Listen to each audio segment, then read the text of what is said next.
చిన్న జోక్తో మొదలైన గొడవ. ఒకప్పుడు ఇద్దరు మంచి స్నేహితులు జంటగా హాయిగా జీవించేవారు. వారి స్నేహం ఎంతగానో ముచ్చటించేవారు అందరూ. రోజూ నవ్వులు, మాట్లాడే మాటల్లో ప్రేమ నిండిపోయి ఉండేది.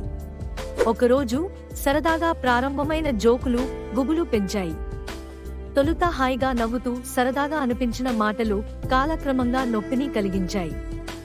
ఈ మాటల వల్ల వారి పాత బంధానికి చీలిక వచ్చేసింది. ఆ గొడవలు స్నేహానికి ద్రోహంగా మారాయి.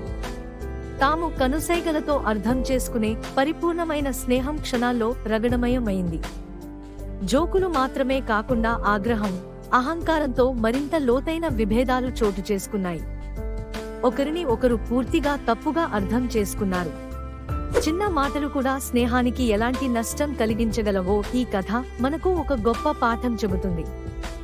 స్నేహితుల మీద ప్రేమతో మాటలు మాట్లాడండి. వివాదాలను పరిష్కరించడానికి ప్రయత్నించండి. మీ జీవితంలో ఉన్న మంచి స్నేహాలను మరింత విలువైనవిగా మార్చుకుంటారని నేడు మీకు విన్నపం. మీ స్నేహాలను కాపాడుకోండి. మీకు మిత్రులపై ఇష్టముంటే ఈ సమాచారాన్ని మీ బంధువులకు షేర్ చేయండి.